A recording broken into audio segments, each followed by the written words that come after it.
Rome did not wake suddenly. It shifted, almost imperceptibly, from darkness into motion, as if the city itself were breathing beneath layers of stone. Long before sunrise, faint footsteps echoed along narrow streets paved with worn basalt. A baker lifted a wooden shutter. Somewhere, a mule snorted in the cold air. Oil lamps flickered behind half-open windows, tracing golden lines across cracked plaster walls. The empire's capital was never silent, only quieter. Even in the deepest hours of night, there were slaves carrying water jars, guards pacing near temples, and travelers arriving through the gates after weeks on dusty roads. By the time the eastern sky softened into gray, Rome was already alive. From a distance, the city seemed ordered. Rows of tiled roofs, rising columns, distant hills framing marble monuments. Up close, it felt dense and human. Apartment blocks leaned toward one another, their upper floors almost touching. Balconies sagged under clay pots and drying fabrics. Voices drifted through open windows, layered in different dialects brought from every corner of the empire. Smoke began to rise first from bakeries, the smell of warm bread mixed with damp stone and the faint sweetness of incense burned in small household shrines. In alleyways, vendors arranged baskets of figs and olives while sweeping yesterday's dust into the street. Children ran barefoot between carts that struggled to turn corners built for a smaller, older city. The Forum Romanum waited at the center, a broad space where politics, religion, and commerce overlapped. At dawn, it was almost empty, its marble surfaces catching pale light. A few workers moved quietly, preparing for the crowds that would arrive within hours. The silence felt temporary, like a held breath before a performance. Rome's greatness was often measured by its emperors and armies, but its daily rhythm belonged to ordinary people. Merchants, artisans, freedmen, and slaves formed the invisible machinery that kept the capital moving. Every gesture, opening a stall, greeting a patron, carrying goods across the Tiber, reinforced a structure older than any living citizen. As sunlight climbed higher, shadows retreated into doorways. The city revealed its contrasts. A wealthy domus opened its painted entrance to admit clients waiting for morning greetings, while only a few streets away, tenants argued over space in a crowded insula. Water splashed from public fountains, where people gathered not only to fill jars, but to exchange news. Information traveled faster by conversation than by official decree. Sound defined Rome as much as stone did. Iron wheels scraped against pavement. Vendors called out prices in rhythmic patterns that echoed between buildings. A musician tested a reed flute near a temple staircase. The overlapping noise created a texture that visitors often described as overwhelming, a constant reminder that the capital of an empire was also a city of survival. Despite its scale, Rome felt intimate. People recognized familiar faces at crossroads and marketplaces. A butcher knew which customers preferred cheaper cuts. A scribe waited for regular clients who dictated letters to distant relatives. Even strangers shared space so closely that daily life became a collective experience. Movement flowed toward the Forum as the morning matured. Citizens wrapped in togas crossed paths with laborers carrying tools. Statues of past leaders watched silently as debates began to form in small clusters. For many Romans, simply being seen in this space mattered as much as participating in any official decision. Presence itself was a form of power. Above the streets, the upper levels of insulae held a different perspective. From narrow balconies, residents observed the crowd below while hanging laundry or shaking dust from blankets. These heights offered both escape and danger. Fires could spread quickly, and stairways were steep and poorly lit. Yet life continued there with resilience. Shared meals, whispered conversations, laughter echoing through corridors. As midday approached, sunlight intensified the city's colors. Painted walls glowed red and ochre. Bronze statues reflected flashes of light. The air warmed, carrying the scent of spices and cooking oil from Thermopolia, where hot foods simmered in clay containers. People without kitchens gathered at these counters, turning street corners into informal dining rooms. Rome was a place of constant negotiation. Social status shaped how one moved through the city, who stepped aside, who claimed space, who spoke first. Yet the physical closeness of daily life blurred these divisions in subtle ways. A senator might pass a baker dozens of times without exchanging words, yet both depended on the same streets and water sources. Temples punctuated the urban landscape, offering moments of stillness amid movement. Citizens paused briefly to leave offerings or whisper private prayers before continuing their routines. Religion was not confined to grand ceremonies, it lived in small gestures repeated every day. As the afternoon lengthened, shadows returned to stretch across the forum's stones. Merchants counted coins, workers rested briefly before the evening crowds arrived. The city shifted again, preparing for a new rhythm defined by leisure rather than labor. The baths began to fill, their entrances welcoming streams of visitors seeking warmth and conversation. Theater posters appeared on walls, announcing performances that would draw laughter and reflection. Food stalls grew busier as families prepared for shared meals. Rome never truly stopped, it transformed. Evening lights softened the harsh edges of buildings. Oil lamps sprang lit one by one, creating islands of warmth along darkening streets. Conversations drifted upward from courtyards, blending with distant music. The forum, so crowded at noon, slowly emptied until only a few figures remained walking between silent columns. Night did not erase the city's energy, it revealed a quieter version of it. Guards patrolled in measured steps, travelers sought lodging before gates closed. Somewhere, a poet recited verses to a small audience gathered around a lamp. The sounds were softer but constant, like a heartbeat beneath layers of stone. Standing on one of Rome's hills at night, a visitor would see scattered lights across the landscape, each representing a household with its own story.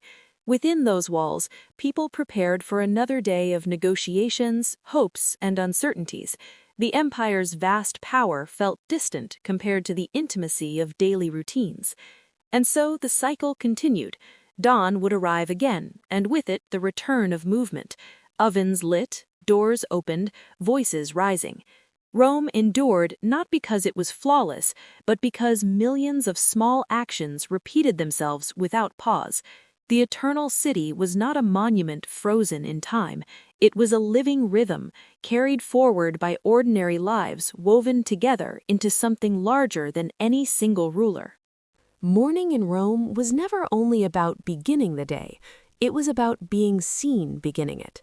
As the first light slipped between rooftops, doors opened not simply for air but for visibility.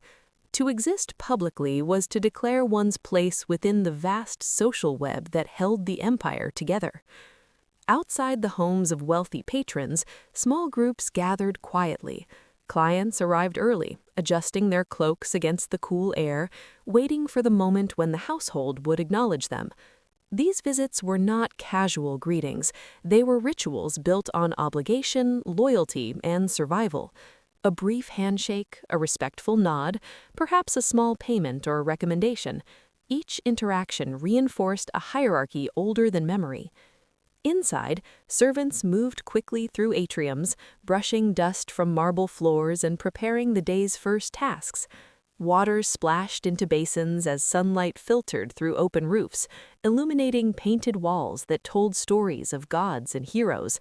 The domus was both a private refuge and a public stage, carefully designed so that guests experienced power the moment they entered. Beyond these elegant houses, the streets awakened with different rhythms. Bakers handed out fresh loaves to regular customers, who exchanged news while waiting in line. Artisans unlocked wooden shutters, revealing tools arranged with quiet precision. The city's energy grew gradually, like a tide rising without sound. Food at dawn was simple and practical. Bread dipped into watered wine, olives carried in small clay bowls, sometimes cheese if fortune allowed. Meals were brief because the day demanded movement. Yet even these modest breakfasts carried meaning. To eat alone signaled independence. To eat surrounded by followers suggested influence. Social identity revealed itself through ordinary gestures. Young boys accompanied fathers toward the forum, learning by observation how to greet elders and speak in measured tones. Teachers walked beside small groups of students, reciting passages from memory. Knowledge moved through the streets as naturally as commerce, carried in voices rather than books. The forum itself transformed quickly from stillness into performance. By mid-morning, clusters of citizens debated news from distant provinces. Scribes waited at the edges, ready to record letters for those who could not write. Statues cast long shadows over conversations that ranged from politics to personal gossip. To walk across the forum was to enter a living theater where every glance and gesture communicated status. Noise layered upon noise. Iron tools struck stone. Vendors called out prices in rhythms shaped by years of repetition. The creak of carts echoed against columns while stray dogs darted through crowds searching for scraps. Rome was not designed for silence. Its identity emerged from constant interaction. In the crowded insulae, mornings unfolded differently. Families shared narrow stairways, stepping carefully past neighbors carrying baskets of food or bundles of laundry. Windows opened to release trapped heat, and voices traveled easily between floors. Privacy was rare, but so was isolation. Residents learned one another's routines: who left early for work, who returned late from the baths, who sang quietly while preparing meals. Women played central roles in maintaining the household rhythm. Some supervised servants, others managed small family businesses or prepared goods to sell later in the market.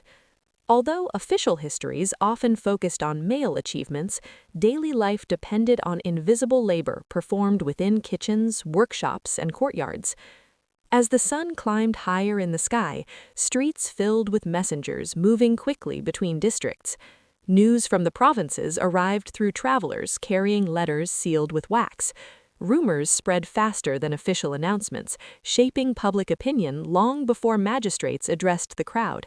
Information in Rome was fluid, shaped by conversation rather than authority. Temples became temporary pauses in the morning rush. Citizens stopped briefly to leave offerings or touch a statue for luck before continuing their journey. These acts were not grand displays of devotion, but quiet acknowledgments of uncertainty.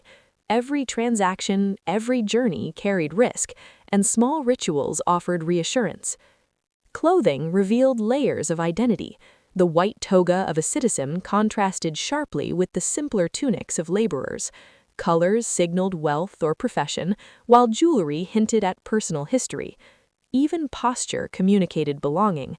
To stand confidently in the forum required practice, learned through years of observation. Despite strict hierarchies, moments of shared humanity emerged. A senator might pause to watch a street performer drawing laughter from children. A merchant might offer a free piece of fruit to a passing neighbor. These small gestures softened the rigid structures that defined Roman society. By late morning, heat began to press against the city. Shadows retreated into narrow alleys where vendors sought relief from the sun. Conversations shifted from greetings to negotiation as business intensified. Deals were sealed with handshakes rather than written contracts, trust built through repeated encounters.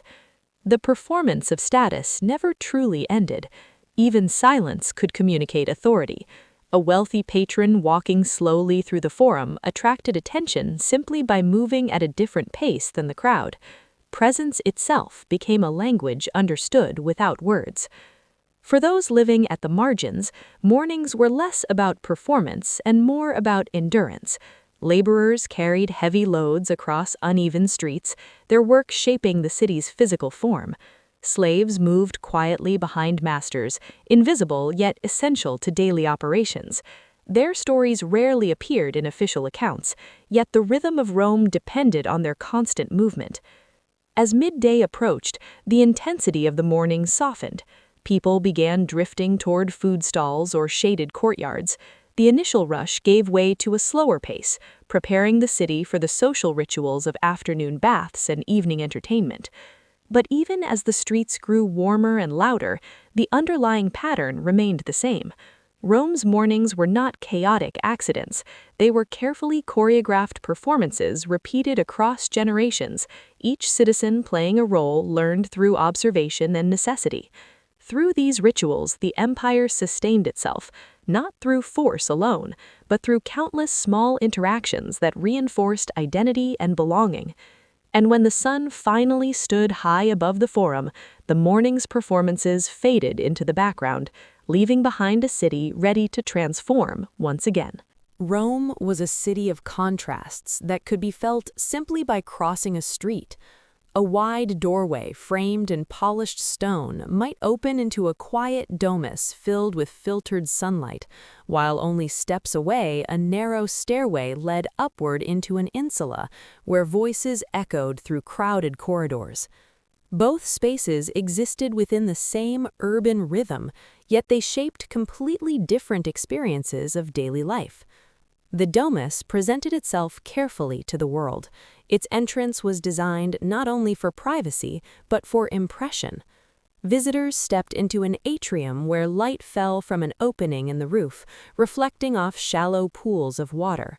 Painted walls displayed mythological scenes, gods watching silently over human ambition. Every object was placed with intention. The house functioned as a statement, a physical extension of status. Servants moved through these spaces with quiet efficiency. They swept dust from mosaics, arranged cushions for guests, and carried messages between rooms. The household was a network of roles rather than a single family unit. Even moments of stillness felt deliberate, as if the architecture itself demanded composure. Beyond the atrium, gardens provided controlled glimpses of nature. Carefully trimmed plants softened the geometry of columns and stone pathways. Fountains created gentle sounds that masked conversations, allowing hosts to speak privately while guests admired the surroundings. To live in a domus was to inhabit a world where chaos remained outside the walls. In contrast, the insula rose vertically, layer upon layer, built to hold as many residents as possible within limited space. Wooden balconies projected outward, casting irregular shadows across the street below. Staircases twisted upward into dim hallways, where the scent of cooking fires mixed with damp plaster. Life in these buildings unfolded collectively. Families shared thin walls, hearing each other's laughter and arguments. Children played on landings while neighbors exchanged food or advice. Privacy existed only in fragments, carved out through habit rather than design. Yet within this density grew a sense of resilience. Residents depended on one another, forming small communities bound by proximity. Upper floors were cheaper but riskier. Fires could spread quickly through wooden beams, and the climb itself was exhausting after long hours of work. Water had to be carried from public fountains, each trip a reminder of physical effort woven into daily survival. Still, people decorated their rooms with small personal items, clay figurines, painted lamps, scraps of colored fabric, transforming narrow spaces into homes. From the street, the differences between domus and insulae were visible even to strangers.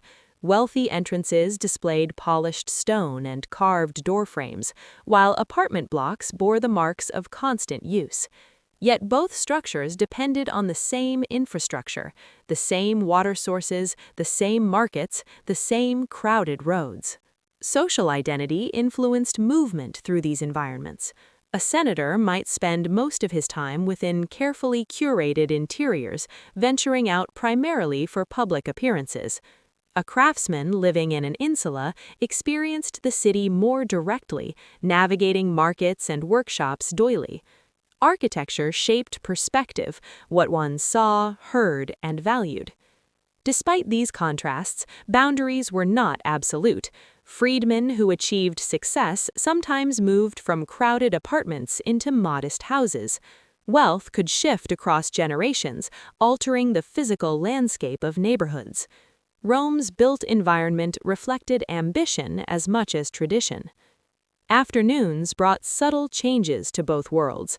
In the domus, hosts prepared for evening guests, arranging lamps that would cast warm light across frescoed walls. Musicians tuned instruments near garden pools. Conversations anticipated the night's gatherings, where political alliances might form over shared meals. In the insulae, families returned from work carrying small purchases, bread wrapped in cloth, vegetables bought at discounted prices near closing stalls. Doors remained open to release heat, allowing voices to drift through hallways. Someone might sing softly while preparing a meal. Another neighbor might mend clothing beside a window overlooking the street. Looking upward from the ground level revealed a patchwork of lives stacked together. Laundry fluttered between balconies, creating moving patterns against the sky. Smoke rose unevenly from cooking fires, tracing invisible connections between households. The city's density turned individual routines into a shared visual language. Nightfall transformed these spaces differently. In a domus, lamplight illuminated polished surfaces, creating an atmosphere of controlled elegance. Guests reclined on couches while servants poured wine, and conversations moved between philosophy and gossip. Outside, the insulae glowed with scattered points of light, each window revealing fragments of ordinary existence. A child falling asleep, a couple arguing softly, an old man staring down at the street below. Yet beneath these differences lay a common vulnerability. Earthquakes, fires, and political instability threatened all residents regardless of status. The city's beauty and danger were inseparable, reminding its inhabitants that permanence was an illusion sustained by routine. To walk through Rome at dusk was to witness these two worlds coexisting. One offered curated silence behind thick walls, the other pulsed with communal energy that refused to be contained. Together they formed the true architecture of the empire, not merely buildings, but ways of living shaped by opportunity, necessity, and imagination. And as the city settled into evening, the boundaries between wealth and struggle softened slightly. The same moonlight touched marble courtyards and wooden balconies alike, reminding every resident that despite their differences, they shared a single sky above the eternal city. The markets of Rome did not belong to a single hour. They unfolded gradually, expanding from quiet morning exchanges into dense rivers of movement that shaped the rhythm of the city. By midday, narrow streets near the Forum transformed into living corridors of trade, where voices overlapped and scents traveled farther than sight. Merchants arrived early, carrying baskets balanced carefully on shoulders or loaded onto wooden carts pulled by tired animals. Some came from nearby farms, others from distant provinces, bringing olives from Hispania, spices from the east, and wine sealed in heavy amphorae that bore the marks of long journeys. Each item represented a story beyond the city walls, a reminder that Rome's daily meals were built on an empire of roads and ships. Thermopylae stood at busy corners like open invitations. Their counters held clay jars filled with warm stews, lentils, and vegetables simmered slowly throughout the day. Workers without kitchens gathered there, leaning against stone surfaces while exchanging brief conversations between bites. These small stalls blurred the line between home and street, turning public space into a shared dining room.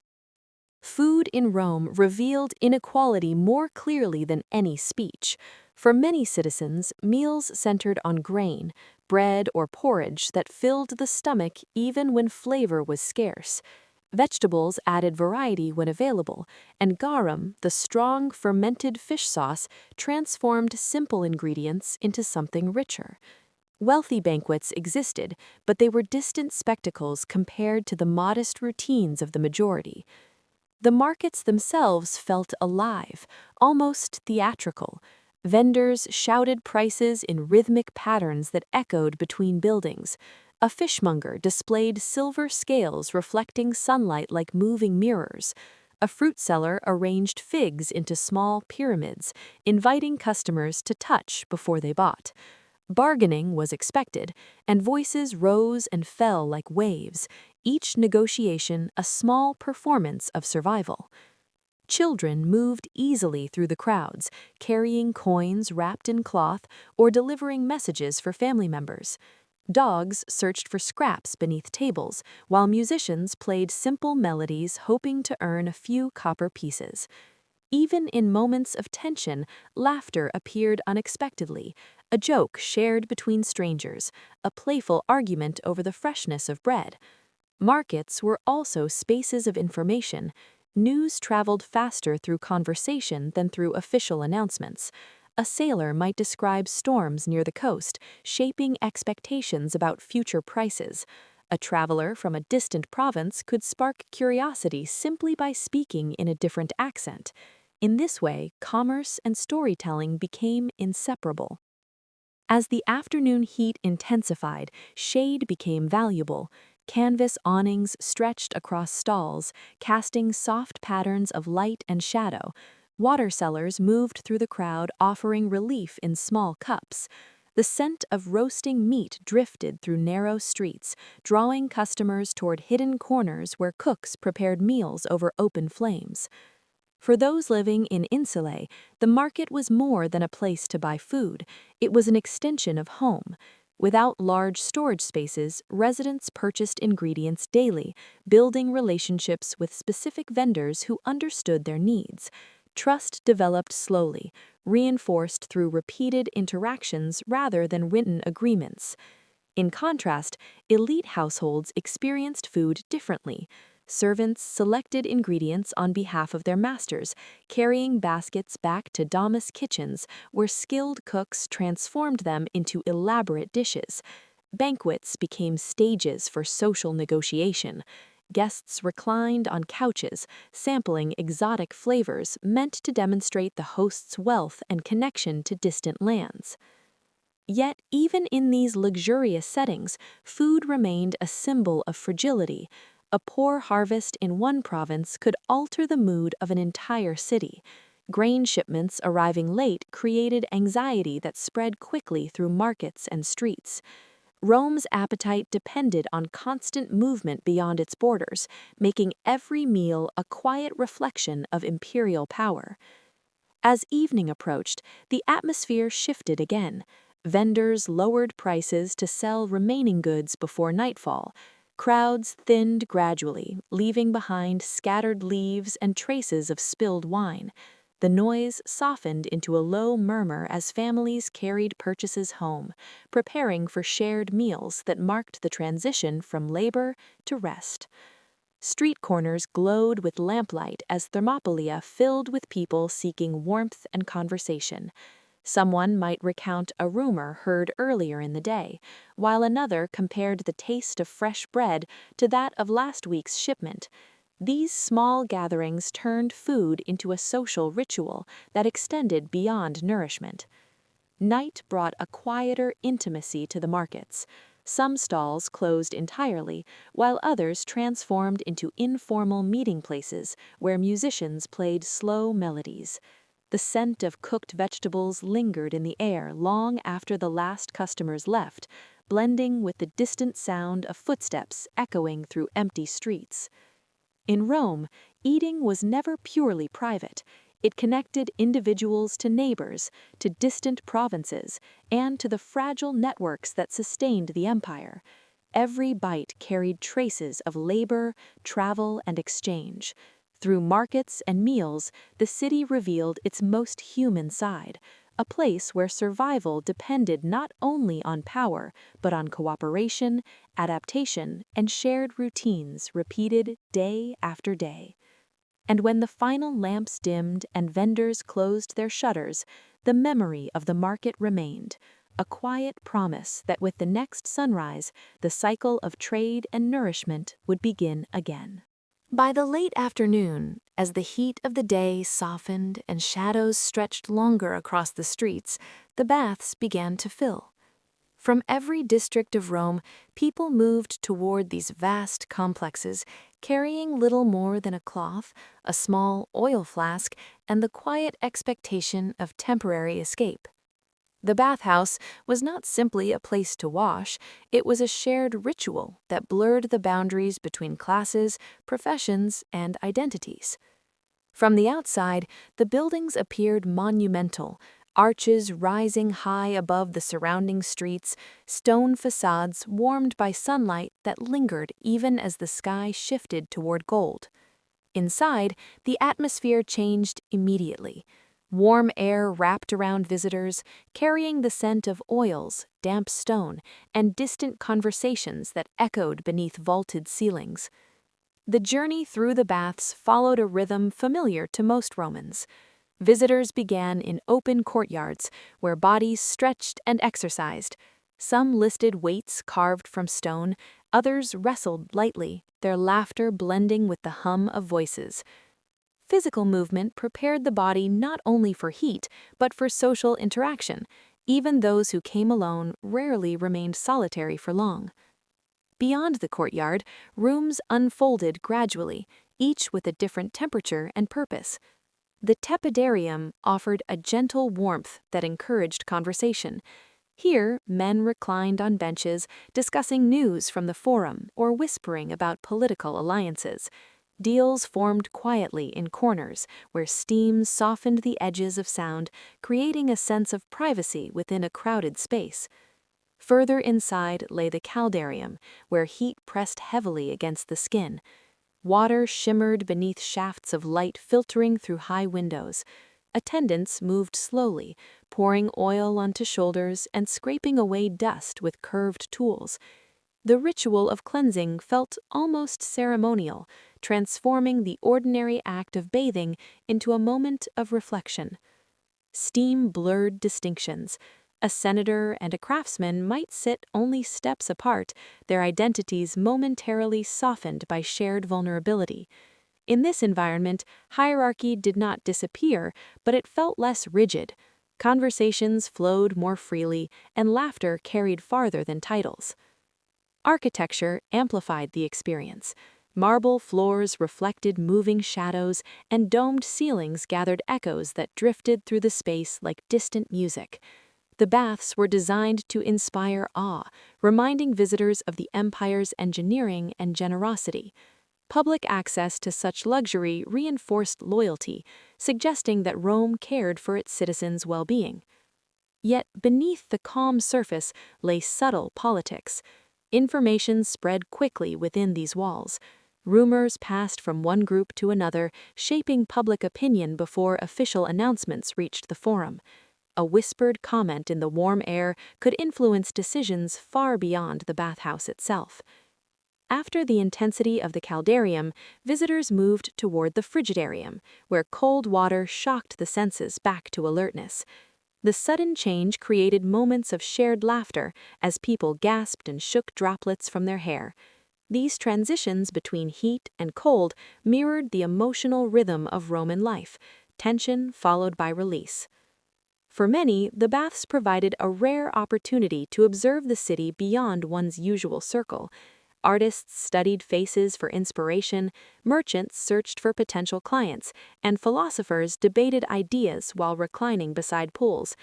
The bathhouse became a living map of Rome's social fabric. Women visited separate sections or different hours depending on the complex, creating parallel communities shaped by conversation and routine. Here, friendships formed quietly, sustained by shared moments of rest within an otherwise demanding city. As evening approached, lamplight replaced sunlight, casting warm reflections across the water's surface. Musicians sometimes played soft melodies near entrances, their notes echoing gently through corridors. Visitors lingered longer, reluctant to leave the atmosphere of calm before returning to crowded homes or busy streets.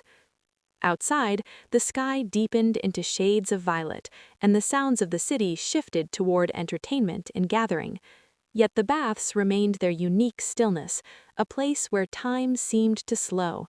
Even those who arrived burdened by stress or conflict often left with softened expressions, carrying the memory of warmth back into the night. In Rome, relaxation was never entirely separate from power. The baths reminded citizens that they belonged to something larger than themselves, an empire capable of transforming water and fire into communal experience. Through steam and conversation, strangers became participants in a shared identity that extended far beyond the walls of the complex. And when the last visitors stepped into the cool air of evening, droplets still clinging to their skin, the baths settled into silence once more, waiting patiently for the next day's rhythm to begin again. As the warmth of the baths faded from their skin, many Romans drifted toward another kind of ritual, the gathering of crowds beneath towering stone structures, built not only for amusement, but for emotion. Evening carried with it a subtle electricity. The streets leading to theaters and arenas filled with voices, footsteps, and anticipation that moved like a living current through the city. From a distance, the amphitheater appeared immense, its arches glowing softly under the last light of the day. Vendors lined the approach, selling bread, nuts, and diluted wine to spectators who arrived in clusters. Friends searched for one another among the noise, while children stared upward at statues that seemed almost alive in the fading sun. Entertainment in Rome was never accidental. Every performance, whether a comedic play or a gladiatorial match, served as a reminder of the empire's power and unity. The crowd itself became part of the spectacle. Thousands of individuals, each carrying personal worries and ambitions, merged into a single collective voice that echoed against stone walls.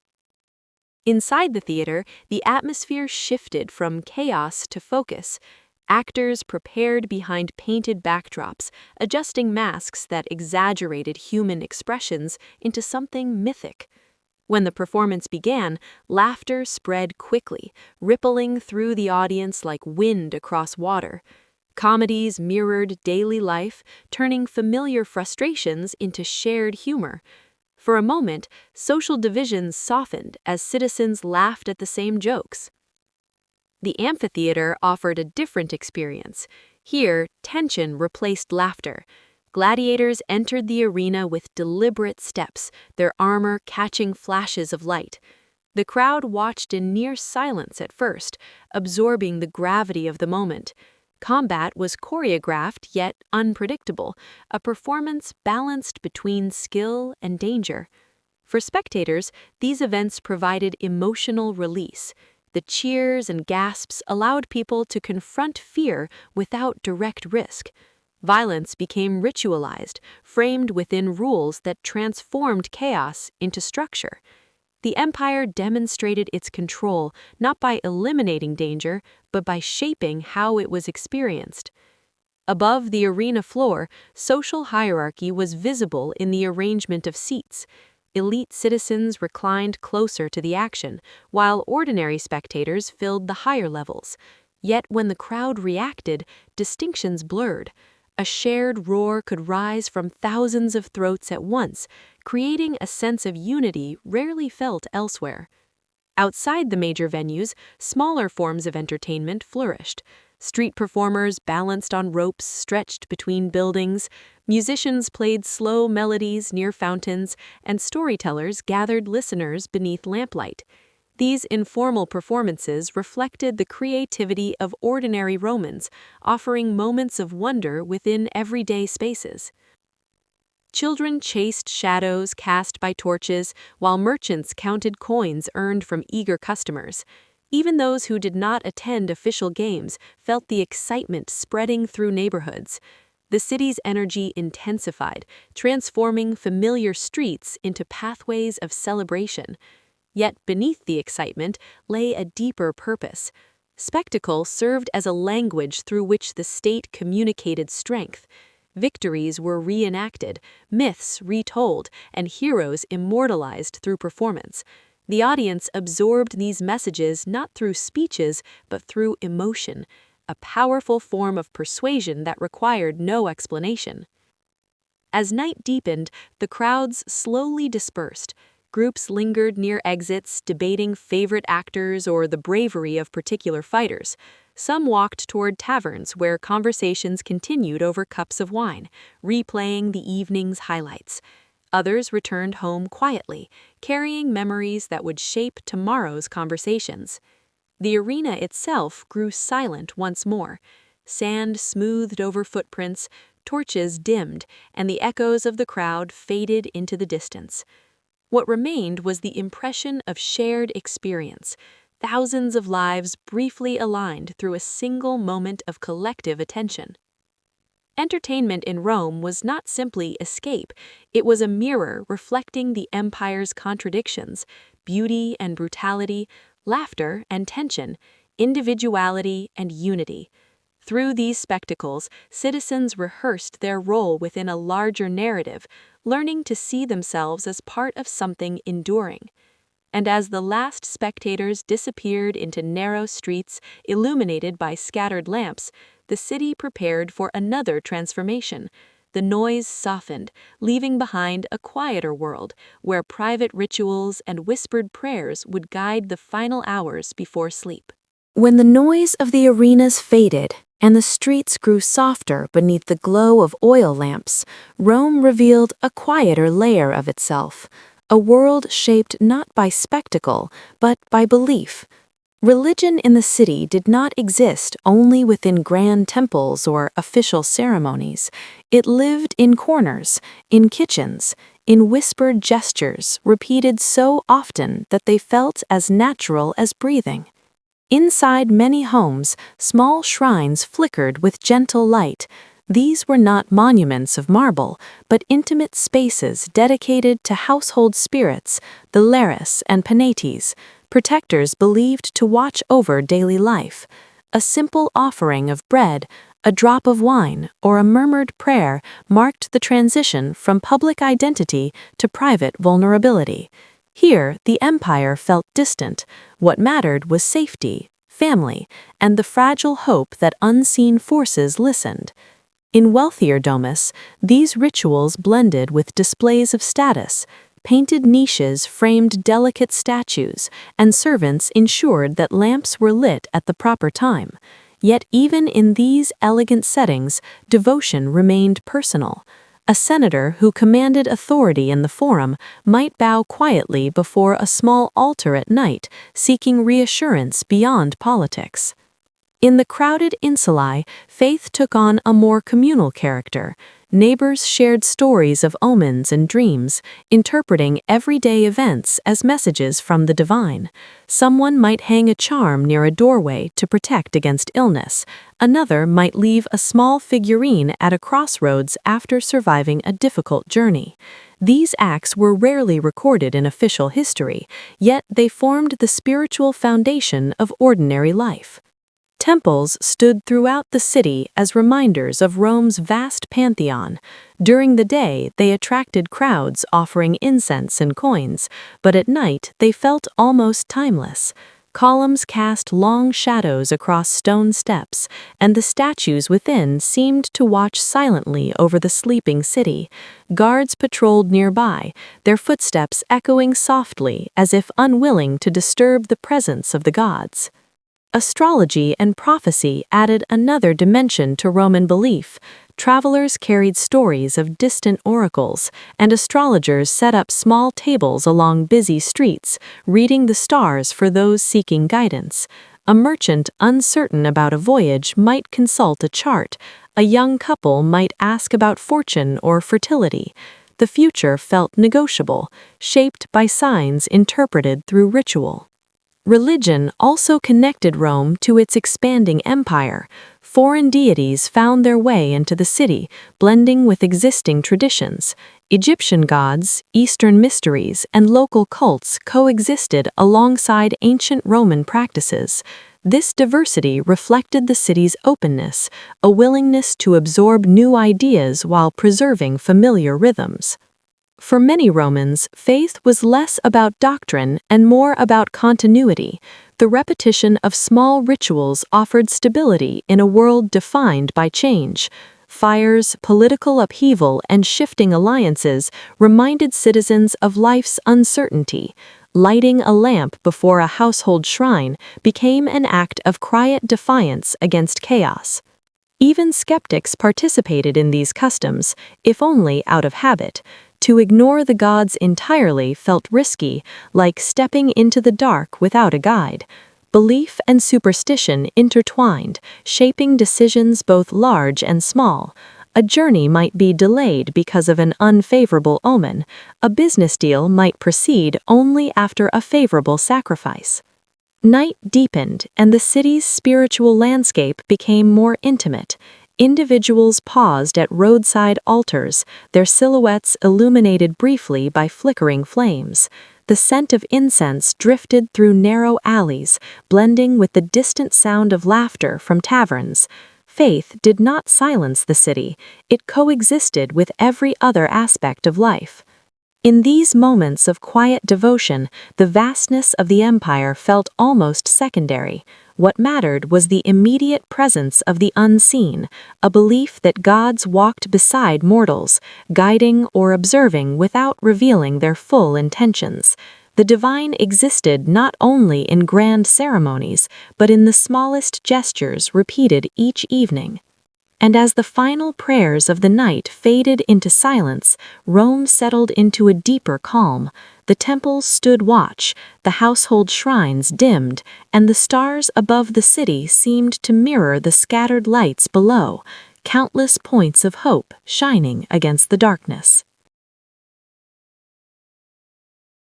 Night arrived in Rome not as a sudden darkness, but as a slow surrender of color. The last warmth of the sun slipped behind the hills, and shadows lengthened across the forum, softening the edges of statues that had watched over centuries of triumph and loss. Oil lamps appeared one by one in windows, small stars scattered across the city's vast silhouette.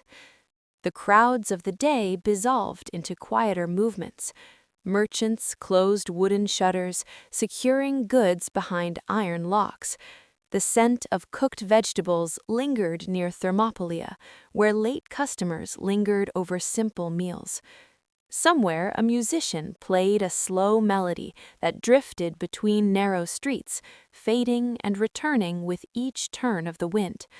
Without the intensity of daylight, Rome revealed another personality, more intimate, more reflective. Voices lowered, footsteps became more deliberate. Citizens walked home carrying the weight of conversations held in baths, markets, and arenas.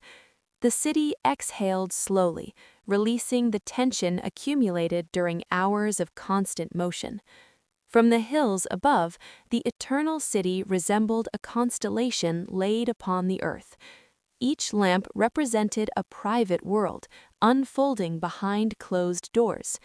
In domus courtyards, guests reclined beneath hanging lanterns, their laughter softened by garden walls. Servants moved quietly, refilling cups and adjusting cushions, while distant fountains provided a steady rhythm. Higher up in the insulae, life continued in fragments. A woman leaned over a balcony to call softly to a neighbor. A child traced patterns in the air with a small lamp before sleep. Arguments drifted through thin walls, followed by moments of silence that felt heavier than noise. The closeness of these spaces turned every emotion into a shared experience, even when words were not exchanged directly. The forum, so vibrant during the day, became almost sacred under moonlight. Marble columns reflected pale silver tones, and empty staircases held the memory of countless debates. Guards walked slowly through the shadows, their armor catching faint glimmers of light. Even in stillness, the heart of the empire felt alive, as though waiting patiently for the return of morning voices. Nightfall also belonged to those who worked unseen. Bakers prepared dough for the next day's loaves, their hands moving with practiced precision. Carters delivered goods while streets remained less crowded. Messengers traveled quietly between districts, carrying letters sealed with wax that would shape tomorrow's decisions. The empire's machinery never truly stopped, it only changed pace. Religion returned in subtle ways. A traveler paused at a roadside altar, lighting a small offering before continuing through a darkened alley. Inside homes, household shrines flickered gently, casting dancing shadows across painted walls. Faith felt stronger in these quiet hours, when uncertainty seemed closer and the presence of unseen forces more immediate. The absence of artificial light transformed familiar spaces into something almost dreamlike. Buildings that felt imposing during the day softened under the moon, and narrow streets appeared wider as darkness blurred their edges. Sound traveled differently at night, distant laughter echoing farther than expected, a single door closing resonating through empty corridors. For some, night brought freedom. Poets gathered in small circles to recite verses inspired by the city's beauty. Lovers met in hidden corners, shielded by shadows. Philosophers walked slowly along quiet paths, debating ideas that might never reach the Senate but shaped private thought. Rome belonged equally to its official history and to these invisible moments. As midnight approached, the city's energy settled into a deep calm. Lamps dimmed, replaced by the steady glow of the moon. The Tiber flowed quietly beneath bridges that had carried generations of footsteps. Even the animals seemed to move more carefully, as if aware of the fragile peace that night offered. Standing on one of the hills overlooking Rome, a visitor might feel both small and connected to something immense. The empire stretched beyond the horizon, yet its true power lay in repetition, in the countless routines that would begin again at dawn. Every lamp extinguished carried the promise of another sunrise, another cycle of greetings, trade, devotion, and spectacle. Nightfall did not end the story of Rome, it preserved it. Within the quiet hours, the city gathered strength, holding the memories of the day like echoes within stone walls. And when the first faint light returned to the eastern sky, Rome would awaken once more, not as a new city, but as a continuation of an ancient rhythm that refused to fade. When the first light touched the rooftops of Rome, not all labor was visible in the streets. Much of the city's true movement began quietly behind doors, in kitchens warmed by small fires, in workshops tucked into narrow alleys, and in courtyards where voices carried softly through the morning air. Women shaped these hidden rhythms, sustaining the empire in ways rarely carved into stone or recorded by historians. In wealthy domus, the day began with organization rather than rest. A matron supervised servants, overseeing the preparation of meals, the management of supplies, and the delicate balance of social expectations. Her authority did not always appear in public spaces, yet within the household it carried weight equal to any official title. Letters were dictated, accounts reviewed, and arrangements made for guests who would later step into carefully arranged rooms. Beyond these elegant homes, countless women worked within the city's economic pulse. Textile production filled small spaces with the steady sound of spinning and weaving.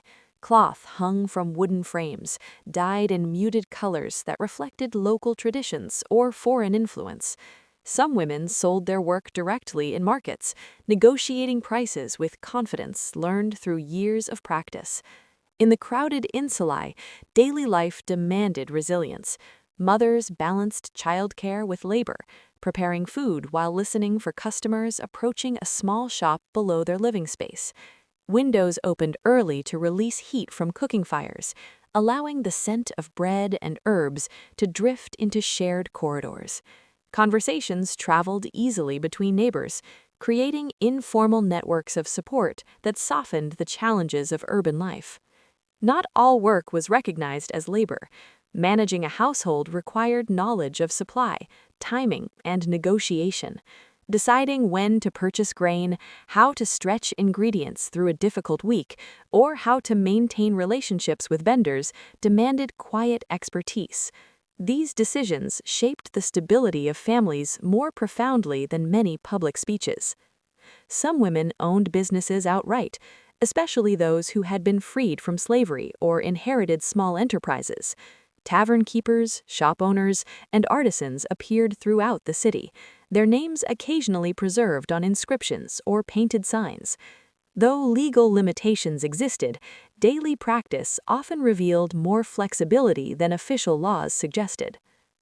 Education varied widely, yet storytelling and memory allowed knowledge to pass between generations. Older women taught younger ones the rhythms of the market, the signs of illness, and the rituals that brought comfort during uncertain times. This transmission of experience created continuity that official institutions could never fully replace. Religion also offered spaces of influence. Women participated in household rituals, maintained shrines, and organized offerings that connected families to the divine. Some served as priestesses, bridging the private world of devotion with public ceremony. Their presence reminded the city that faith was not confined to political authority, but flowed through everyday gestures. The streets themselves held countless quiet interactions, shaped by female presence. A fruit seller arranging figs with careful precision, a healer mixing herbs in a clay bowl while listening to a worried parent, a group of women gathering water from a public fountain, exchanging news that would spread across neighborhoods by evening. These moments rarely appeared in official narratives, yet they defined the texture of Roman life. Even leisure carried meaning. Women attended festivals, watched performances, and walked through gardens designed for both beauty and conversation. Jewelry and clothing expressed identity, reflecting regional styles and personal taste. Through appearance and movement, they navigated a society that observed every gesture closely. As the day progressed into afternoon, many returned indoors to prepare for evening meals. Lamps were cleaned, tables arranged, and small offerings placed before household shrines. Children practiced lessons or listened to stories told in soft voices meant to calm the noise of the city outside. Night brought a different form of work, the emotional labor of maintaining family bonds. Conversations unfolded slowly, shaped by trust built through shared routines. Laughter echoed briefly before fading into the quiet rhythm of sleep. In these private spaces, women preserved traditions that outlasted emperors and political change. Looking back across the streets of Rome, it becomes clear that the empire's endurance relied not only on soldiers or senators, but on countless invisible hands guiding daily life forward. Through patience, creativity, and resilience, women shaped the city's heartbeat in ways both subtle and profound. And as another night settled over rooftops, glowing with scattered lamps, their presence remained woven into every corner of the eternal city, unseen yet essential, steady as the rhythm of breath that carried Rome from one sunrise to the next. By the time the sun climbed above the temples, the Forum Romanum had already begun its transformation. What appeared at dawn as an open expanse of marble and shadow slowly filled with movement, turning into the living voice of the empire. Every step taken across its worn stones carried meaning, because in Rome, power was rarely hidden. It was performed openly, shaped by posture, language, and presence. Men wrapped in white togas gathered in clusters, their conversations low but deliberate. Some arrived with purpose, carrying petitions or documents sealed with wax. Others came simply to be seen, knowing that visibility within the forum could shape reputation as much as any official decree. To walk through this space required awareness of who stood nearby, who listened, and who might remember a careless word. Speakers positioned themselves near the rostra, the platform where orators addressed the crowd. Their voices rose above the hum of merchants and passers-by, turning ordinary announcements into public theater. Rhetoric was an art learned through years of study, blending logic with emotion in a way that could influence hundreds at once. A well-timed pause, a raised hand, a carefully chosen phrase, these gestures transformed speech into power. Around the edges of the forum, scribes waited with tablets ready, offering their services to citizens who needed letters written or contracts recorded. Ink stained their fingers, and their quiet focus contrasted with the intensity of nearby debates. Through their work, spoken words gained permanence, shaping decisions that would echo far beyond the city. Statues watched over the scene, silent reminders of past leaders and victories. Their presence created a dialogue between memory and ambition. Young politicians studied these figures as they spoke, imagining their own likeness carved into stone one day. History in Rome was not distant, it stood physically beside those who sought to shape the future. Yet the forum was not reserved solely for elites. Traders crossed its paths carrying goods toward markets, and ordinary citizens paused to listen, absorbing fragments of political discourse even if they never spoke publicly. Information flowed through the crowd like a current, spreading ideas faster than official proclamations could control.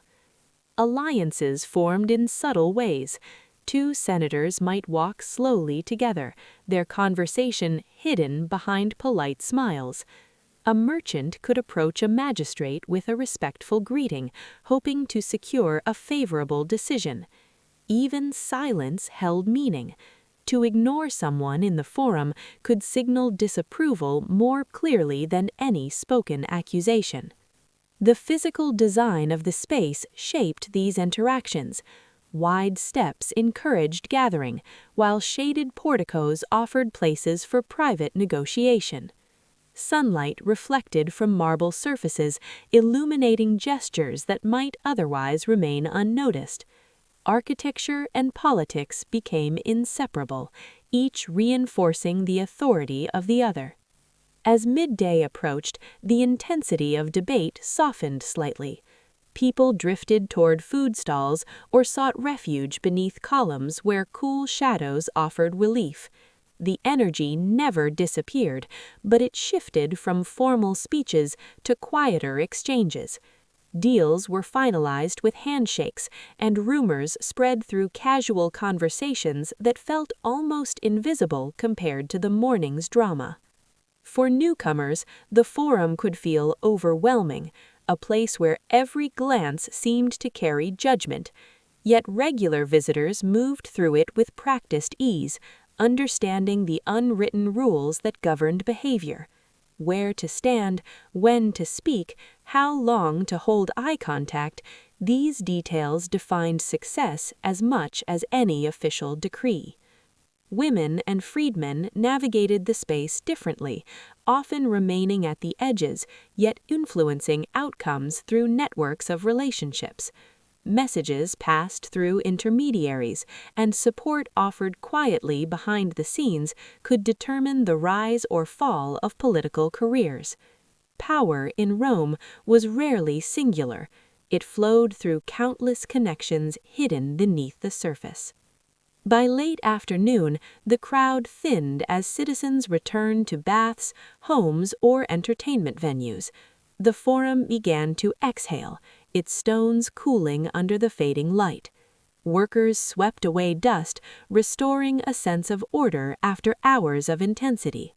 Statues once again dominated the space, their silent presence reminding observers that ambition was temporary, while the city itself endured.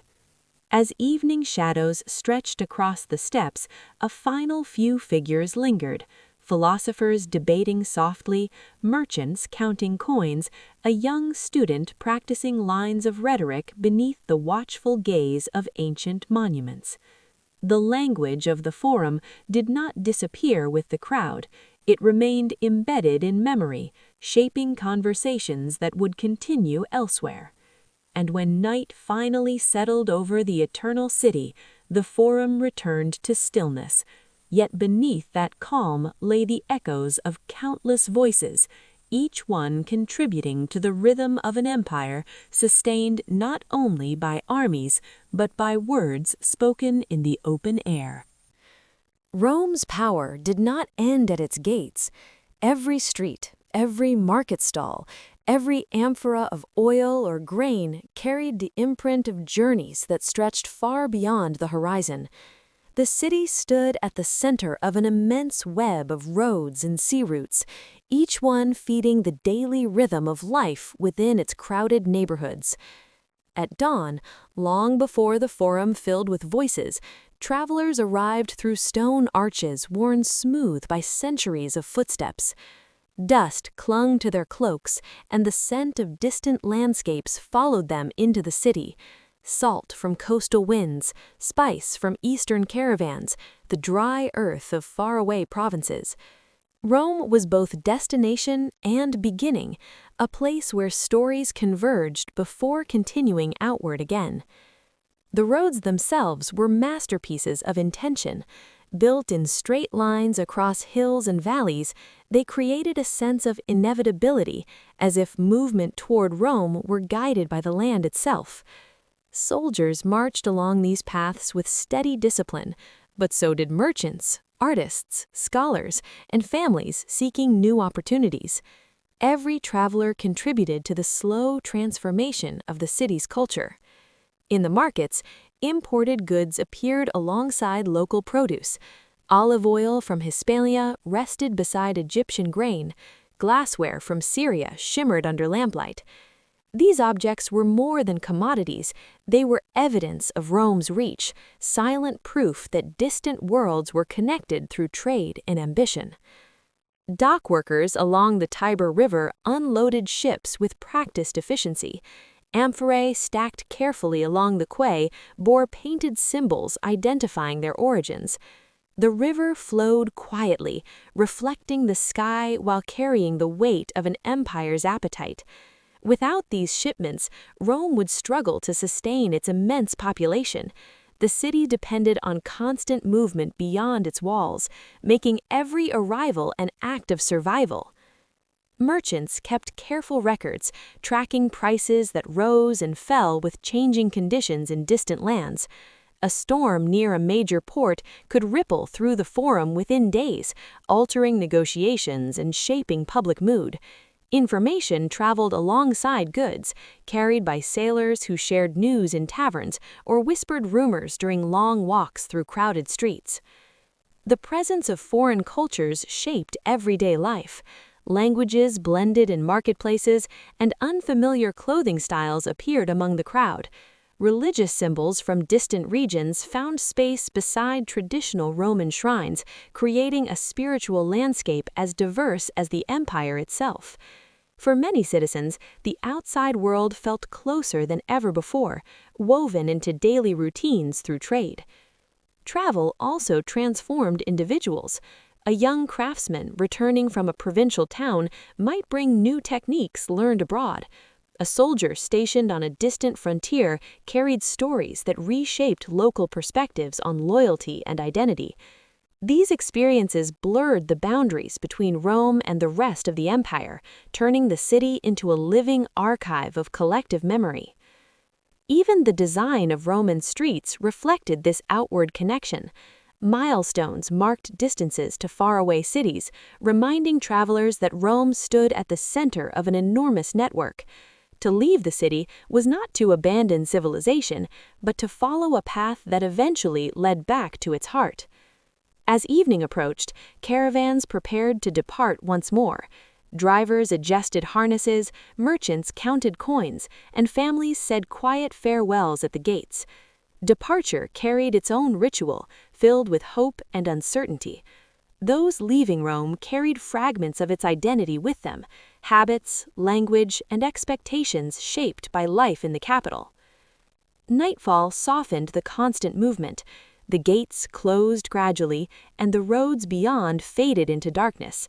Yet even in stillness, the presence of distant lands could be felt. The goods stored in warehouses, the accents heard in taverns, and the myths shared around lamplight all spoke of a world larger than the city itself. Rome's greatness rested not only on its monuments, but on its ability to connect countless lives across vast distances. Every road, every ship, every whispered story reinforced a truth understood by its citizens. The empire was not a static structure, but a living network sustained by motion. And as the moon rose above the hills, illuminating the silent paths leading away from the city, Rome remained both a destination and a promise, a place where journeys began, ended, and began again, without ever truly stopping. For all its marble and power, Rome lived with an unspoken awareness of danger. Beneath the beauty of temples and the confidence of public speeches, the city carried a quiet vulnerability that revealed itself in moments of crisis. Fire, disease, and sudden unrest were not distant possibilities, but familiar shadows woven into daily life. The narrow streets that created intimacy also invited risk.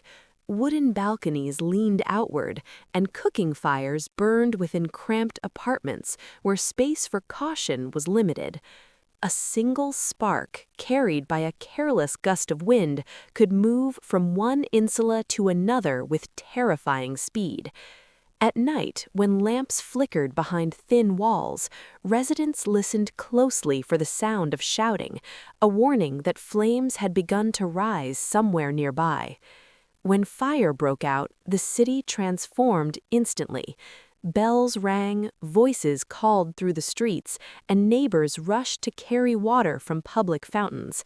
Buckets passed from hand to hand in urgent silence. Even strangers worked together, driven by the knowledge that disaster ignored social rank. Wealthy homes and crowded apartments stood equally exposed to destruction. Smoke blurred the familiar outlines of buildings, turning well-known streets into shifting shadows. The scent of burning wood and plaster lingered long after the flames were extinguished. In the aftermath, people walked slowly through blackened spaces, searching for fragments of belongings or memories that survived the night. Loss became a shared language understood without explanation. Disease offered another form of fragility. Crowded living conditions allowed illness to travel quietly through neighborhoods. Healers mixed herbs in whispered prayers, hoping to balance knowledge with faith.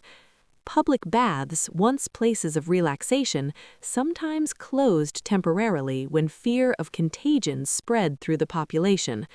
Conversations shifted from politics to survival, reminding citizens that the empire's strength did not guarantee personal safety. Political unrest could also unsettle the city's rhythm. Rumors spread quickly through markets and taverns, carried by voices that grew louder with uncertainty. The forum, usually a place of structured debate, sometimes filled with anxious crowds seeking reassurance.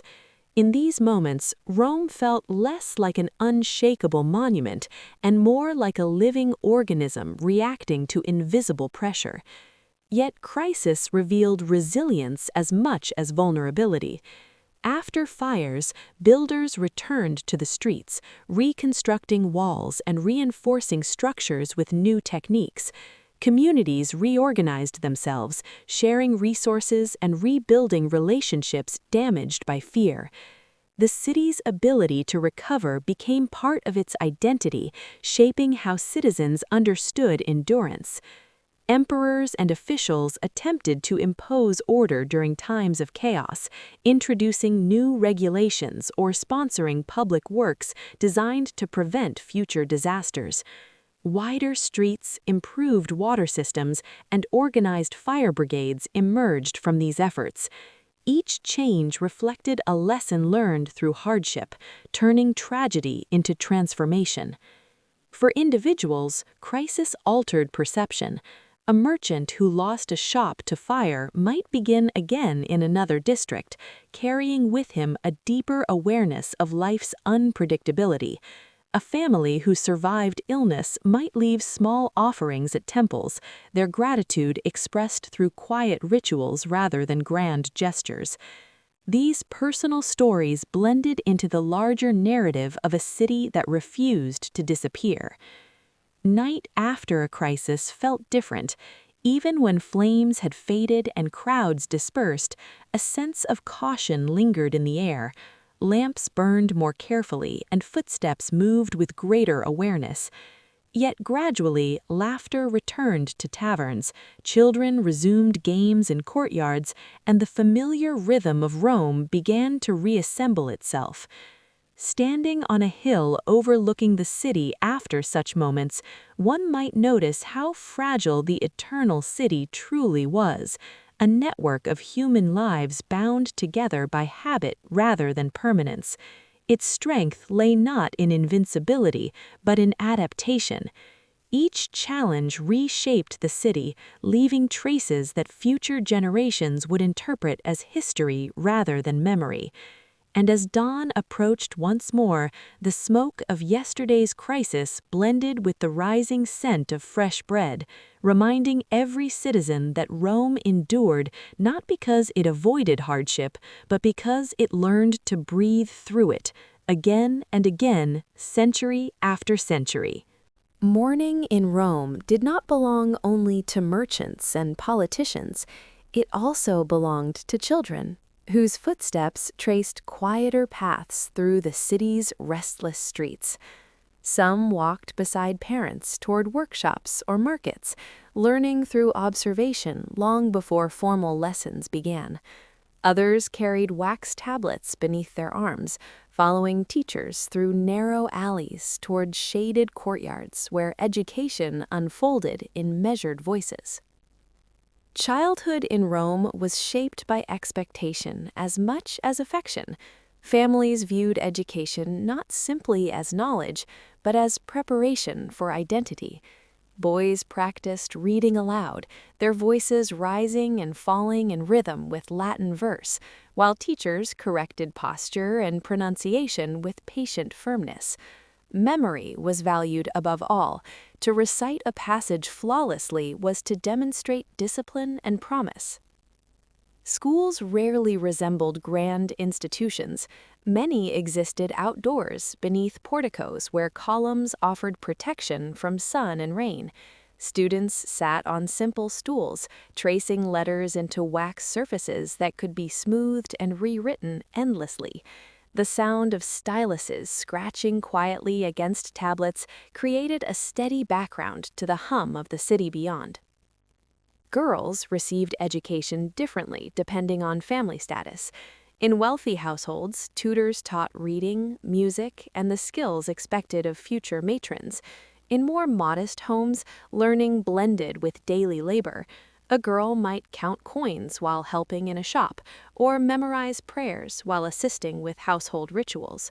Knowledge passed through experience as much as instruction.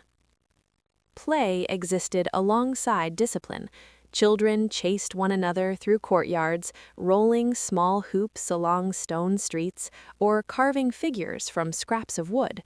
Their laughter softened the seriousness of Roman life, reminding adults that even in a city defined by power, moments of joy remained essential. Toys discovered by archaeologists, small dolls, miniature carts, carved animals, suggest a world where imagination thrived despite the demands of adulthood looming ahead. Family expectations guided each stage of growth. A father might bring his son to the forum to observe speeches, encouraging him to absorb the language of authority. A mother might teach her daughter how to manage household accounts, preparing her for responsibilities that would shape the stability of future generations. These lessons rarely felt formal. They unfolded through repetition, woven into daily routines. Religious rituals also shaped childhood. Children participated in festivals, carrying small offerings or singing hymns learned by heart. Through these ceremonies, they absorbed the rhythms of belief that connected private households to the larger spiritual identity of Rome. Even simple gestures, lighting a lamp at a shrine or scattering flowers before a statue, created a sense of belonging that extended beyond family. The city itself served as a classroom. Walking through markets exposed children to languages and customs from across the empire. Watching craftsmen at work revealed techniques passed down through generations. Observing public debates introduced ideas about honor, duty, and persuasion long before they understood the complexity behind them. As adolescence approached, responsibilities grew heavier. Some young men began apprenticeships in trades, learning skills that would secure their place within the city's economic fabric. Others pursued advanced education under rhetoricians who trained them to speak with confidence and precision. For girls, preparation often focused on managing households or contributing to family businesses, though individual paths varied widely. Evenings offered moments of reflection. Families gathered for meals where stories of ancestors and heroes were shared, blending myth with personal history. Children listened quietly, absorbing values that would guide their decisions as adults. These narratives created continuity, linking the present to a past that felt both distant and immediate. Yet childhood in Rome was not without risk. Illness, political upheaval, and economic uncertainty shaped the experience of growing up. Families navigated these challenges through resilience and hope, trusting that education and tradition would prepare the next generation for whatever the future held. As night settled over the city, children fell asleep to the distant sounds of footsteps and murmured conversations drifting through open windows. Their dreams were shaped by the world they observed, a city of marble and dust, laughter and ambition, stability and change. In time, they would inherit the roles they had watched so closely, continuing the rhythm that sustained Rome across centuries. And when dawn returned, their footsteps would join the countless others moving through the eternal city, each one carrying the promise of a future shaped by lessons learned in quiet courtyards and crowded streets alike. In Rome, clothing spoke long before a person opened their mouth. A single glance at fabric, color, or the way a garment rested on the shoulders could reveal social standing, profession, or ambition.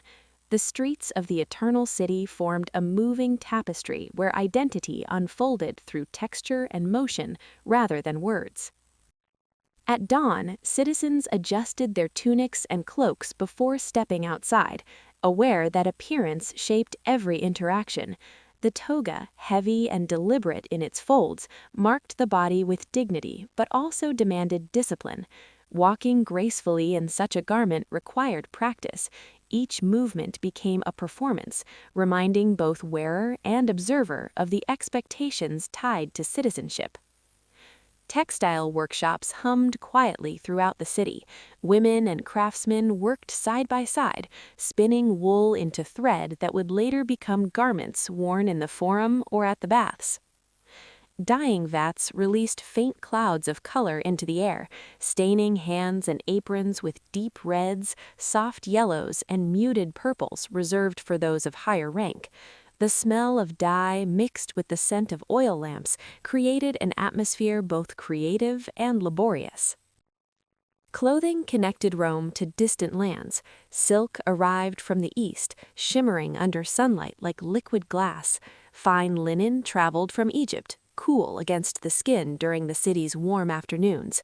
Each imported fabric carried whispers of foreign landscapes, turning the act of dressing into a quiet acknowledgement of the empire's reach. Jewelry added another layer of expression.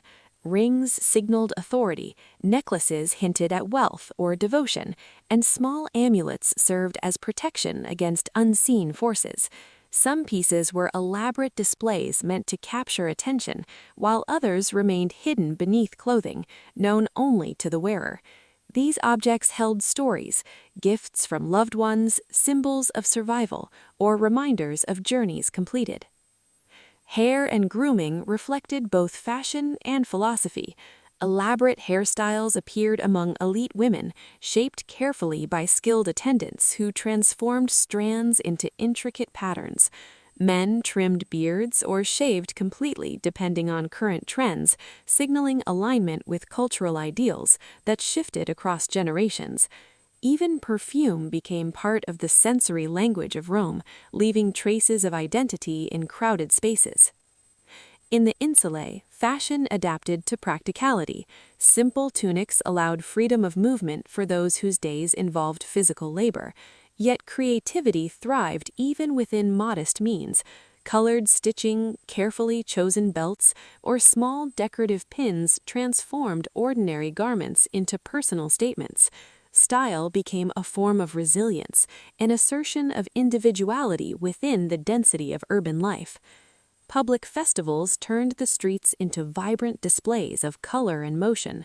Citizens wore garments reserved for special occasions, creating a visual contrast with everyday attire. Processions moved slowly through the city, fabric catching the light in waves that felt almost ceremonial. These moments reminded observers that clothing could transform the ordinary into something sacred. Appearance carried risk. Laws regulated certain colors and styles, reinforcing social boundaries through visual cues. To wear garments beyond one's status could attract attention or criticism, yet ambition often pushed against these limits as individuals experimented with subtle changes that hinted at aspirations for greater recognition. As adolescence approached, responsibilities grew heavier. Some young men began apprenticeships in trades, learning skills that would secure their place within the city's economic fabric. Others pursued advanced education under rhetoricians who trained them to speak with confidence and precision. For girls, preparation often focused on managing households or contributing to family businesses, though individual paths varied widely. Evenings offered moments of reflection. Families gathered for meals where stories of ancestors and heroes were shared, blending myth with personal history. Children listened quietly, absorbing values that would guide their decisions as adults. These narratives created continuity, linking the